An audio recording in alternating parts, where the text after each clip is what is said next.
ഞാനിന്നുണ്ടല്ലോ പിന്നെ എൻ്റെ വിളക്ക് കാണുന്നില്ലേ, ഇതാ ഇതുപോലെ നിറം ഇതുപോലെ ആയിട്ടുണ്ട്. അപ്പം നമ്മൾ ഇതിനെ ഒന്ന് നല്ല വൃത്തിയിലൊന്ന് കഴുകിയെടുക്കാം.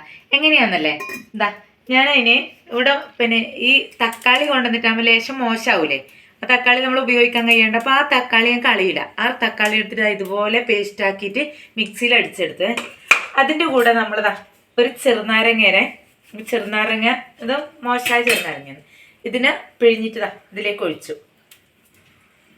ചെറുനാരങ്ങയും നല്ലോണം പിഴിഞ്ഞൊഴിച്ചു കൊടുക്കുക.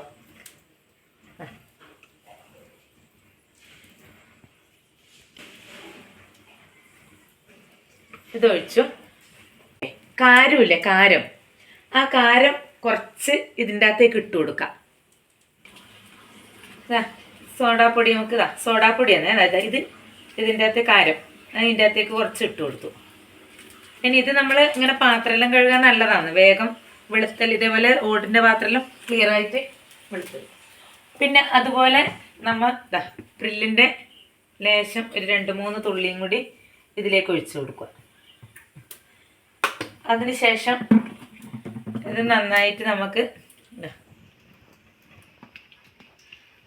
ഒന്ന് മിക്സാക്കി കൊടുക്കാം. അപ്പം തന്നെ ഇതിങ്ങനെ പതഞ്ഞു വന്നു. ഇനി ഇത് തൊട്ടിട്ട് നമുക്ക് ഈ ഓടിന് ഉരച്ചു കൊടുക്കാം. ഇങ്ങനെ തേച്ച് പിടിപ്പിച്ച് വെക്കാം. നമുക്ക് കഴുകേണ്ട അന്നേരം തന്നെ വരുന്നുണ്ട്, വേണ്ട കളർ നല്ല കളറാവുന്നുണ്ട്. നന്നായിട്ട് ഇതുപോലെ നമുക്ക് മൊത്തം ഒന്ന് തേച്ച് പിടിപ്പിച്ച് വെക്കാം. അങ്ങനെ എല്ലാം കഴുകേണ്ട പാത്രത്തിനെല്ലാം നമുക്ക് ഇതുപോലെ ഒന്ന് ഉണ്ടാ ഇതെല്ലാം കളറിൽ ഇങ്ങനെയാണല്ലോ, കറുത്തിട്ടെല്ലാം ഉള്ളതാ കളർ ഉണ്ടാ. നന്നായിട്ട് ഇതുപോലെ എല്ലാം ഇങ്ങനെ നമുക്കിതുപോലെ തേച്ച് പിടിപ്പിച്ചിട്ട് ഒരു കുറച്ച് സമയം കഴിഞ്ഞതിന് ശേഷം നമുക്ക് നന്നായിട്ട് ഇതൊന്ന് കഴുകിയെടുക്കാം. കുറച്ച് സമയം വെച്ചാൽ മതി, ഒരു 5 മിനിറ്റോളം വെച്ചാൽ. 5 മിനിറ്റ് വേണ്ട, കുറച്ച് സമയം വെക്കുമ്പോൾ തന്നെ ഇത് നന്നായി എല്ലാം എൻ്റെ കറയെല്ലാം ഇളകി കിട്ടും.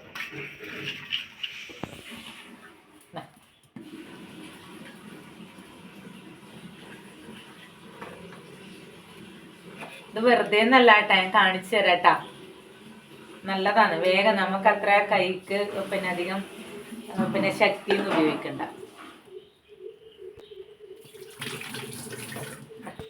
അങ്ങനെ ഇതെല്ലാം നമ്മൾ എല്ലാം കഴുകേണ്ട പാത്രത്തിനെല്ലാം തേച്ച് കൊടുത്തിട്ടുണ്ടേ.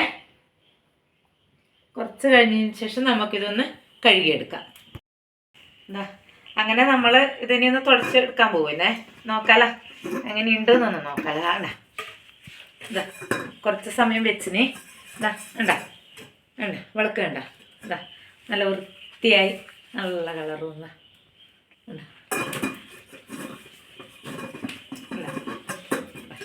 വേഗം എത്രയും സമയം വേണ്ട കുറച്ച് സമയം ഒഴിച്ച് വെക്കുക. ഇത് നമ്മളൊന്ന് തേച്ചതുപോലെ ഒരു ഇതുകൊണ്ട് തേച്ചെടുത്താൽ മതി. നമുക്കിതൊന്ന് കഴുകിയെടുക്കാം അല്ലേ, കഴുകിയെടുത്തിട്ട് കാണാം.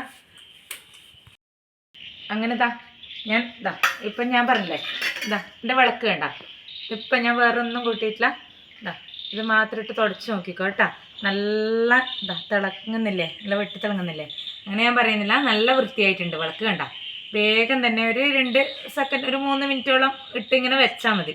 വെച്ചിട്ടാകുമ്പോൾ ഒന്ന് കഴുകി കൊടുത്താൽ മതി, എല്ലാം നല്ല വൃത്തിയാവും. നിങ്ങളും ഒന്ന് പരീക്ഷിച്ച് നോക്കിക്കോ കേട്ടോ. ഞാൻ പറയുന്ന വെറുതെ ഒന്നല്ല, അല്ല, നിങ്ങളൊന്ന് പരീക്ഷിച്ച് നോക്കിക്കേ. പിന്നെ നല്ല വൃത്തിയാവും. നമുക്ക് അധികം വിഷമമൊന്നുമില്ല വിളക്ക് കഴുകാൻ വേണ്ടിയിട്ട്. വേഗം തന്നെ ഇതേപോലെ കഴുകിയെടുക്കാം. അപ്പം എല്ലാവരും കണ്ടില്ലേ എങ്ങനെയാണ് കഴുകുന്നതെല്ലാം ഞാൻ കാണിച്ചു തന്നില്ലേ. അപ്പം എല്ലാവരും ഇതുപോലെ നിങ്ങളും പിന്നെ വിളക്കെല്ലാം തുടച്ച് ഇതേപോലെ വൃത്തിയാകുകയാണെങ്കിൽ ഒന്ന് കമൻറ്റ് ചെയ്യണേ. കമൻറ്റ് ബോക്സിൽ ഒന്ന് കമൻറ്റ് ഇടുക. പിന്നെ ഒന്ന് ലൈക്ക് ചെയ്യുക, ഷെയർ ചെയ്യുക, സബ്സ്ക്രൈബ് ചെയ്യുക. അപ്പം അടുത്ത വീഡിയോ ആയി കാണുന്നവരെ എല്ലാവർക്കും ടാറ്റാ.